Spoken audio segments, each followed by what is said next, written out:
Hi friends, അപ്പോൾ പുതിയൊരു വീഡിയോയിലേക്ക് എല്ലാവർക്കും സ്വാഗതം. ഇന്ന് നമ്മൾ ഒരു പ്രൊഡക്റ്റ് നിങ്ങൾ കാണിക്കാം. FMCയുടെ കാസ്ബോ. നിങ്ങൾക്ക് ഒരുപ്പെട്ടവർക്ക് എല്ലാവർക്കും അറിയാവുന്നതായിരിക്കും. ആ പേര് തന്നെ ഉള്ള പോലെ കാൽഷ്യം സിങ്ക് ബോറോൺ, അതാണ് കാസ്ബോ എന്ന് എഴുതിയിരിക്കുന്നത്.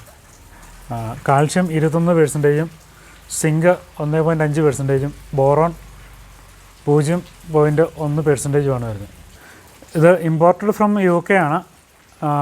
പിന്നെ ഇതിൻ്റെ ക്വാണ്ടിറ്റി എന്ന് പറയുന്നത് 500 മില്ലിയിൽ 860 ഗ്രാമാണ് അതിൻ്റെ വെയിറ്റ് വരുന്നത്. ഇത് പീച്ച് വരുന്നതെന്ന് പറഞ്ഞിട്ടുണ്ടെങ്കിൽ 8.5 തൊട്ട് 10 വരെയാണ് അതിൻ്റെ പീച്ച് കാണിക്കുന്നത്.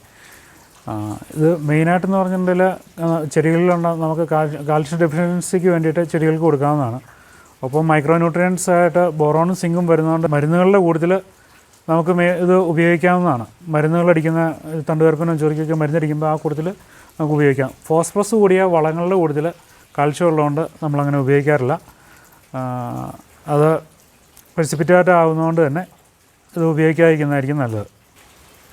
പിന്നെ ഇതിൻ്റെ വില വരുന്നതെന്ന് പറഞ്ഞിട്ടുണ്ടെങ്കിൽ MRP കിടക്കുന്നത് 975, പക്ഷേ അതിലൊക്കെ കുറച്ചൊരു 800, 850 ആ റേഞ്ചിലൊക്കെ കിട്ടുമായിരിക്കും 1/2 ലിറ്റർ.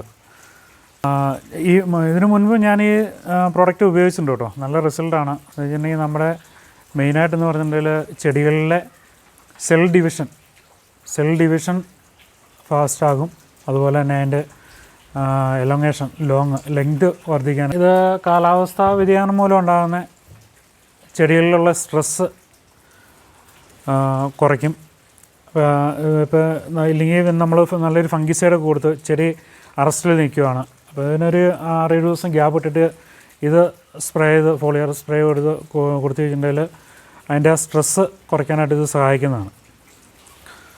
പിന്നെ ഇതിൻ്റെ കൂട്ടത്തിൽ ബോറോൺ ആഡായിട്ട് വരുന്നതുകൊണ്ട് തന്നെ ഫ്രൂട്ടിൻ്റെ സൈസ്, കാ വലിപ്പം വയ്ക്കാനായിട്ടും അതിൻ്റെ ഗ്ലേസിങ് തിളക്കം വർദ്ധിക്കാനായിട്ടും അത് നന്നായിട്ട് ഹെൽപ്പ് ചെയ്യും നമ്മൾ സ്പ്രേ ചെയ്യുന്നതുകൊണ്ട്. ഇത് ചെടികൾക്ക് ന്യൂട്രിയൻസ് അബ്സോർബ് ചെയ്യാനും കാർബോഹൈഡ്രേറ്റ്സൊക്കെ ട്രാൻസ്പോർട്ട് ചെയ്യാനായിട്ട് സെല്ലുകളിലൂടെ ട്രാൻസ്പോർട്ട് ചെയ്യാനായിട്ട് ഈസിലി ഇത് അബ്സോർബ് ചെയ്യാനൊക്കെ ആയിട്ട് ഇത് സഹായിക്കുന്നുണ്ട്. നിങ്ങളിൽ ഉപയോഗിച്ചിട്ടുള്ള സുഹൃത്തുക്കൾ ഒന്ന് കമൻറ്റ് ചെയ്യണം കേട്ടോ. അതിൻ്റെ റിസൾട്ട് എങ്ങനെ ഉണ്ടായിരുന്നു എന്നുള്ളത് ഒന്ന് കമൻറ്റ് ചെയ്യണം. അപ്പോൾ മെയിനായിട്ടെന്ന് പറഞ്ഞ പോലെ നമ്മൾ ചെടികളിലെ സ്ട്രെസ്സ് കുറയ്ക്കുന്നതിനും മറ്റേ ഡിസീസ് ഇൻഫെക്ഷൻ കുറയ്ക്കുന്നതിനുമൊക്കെ ആയിട്ടാണ്.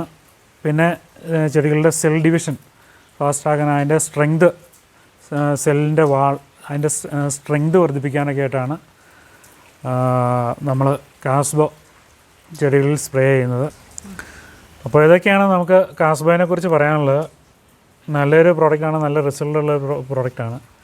അപ്പോൾ നിങ്ങൾ ഉപയോഗിച്ച് നോക്കിയവരൊക്കെ അതിൻ്റെ അഭിപ്രായങ്ങളൊക്കെ എഴുതുക, ലൈക്ക് ചെയ്യുക, ഷെയർ ചെയ്യുക, സബ്സ്ക്രൈബ് ചെയ്യുക. ഇനി ഞാൻ എന്തെങ്കിലും പറയാൻ വിട്ടുപോയിട്ടുണ്ടെങ്കിൽ അതിനെക്കുറിച്ച് നിങ്ങൾക്ക് കമൻ്റായിട്ട് എഴുതുകയോ ചെയ്യാവുന്നതാണ്. അപ്പോൾ മറ്റൊരു പുതിയ വീഡിയോ ആയിട്ട് മറ്റൊരു ദിവസം കാണാം. അതുവരേക്കും ബായ്.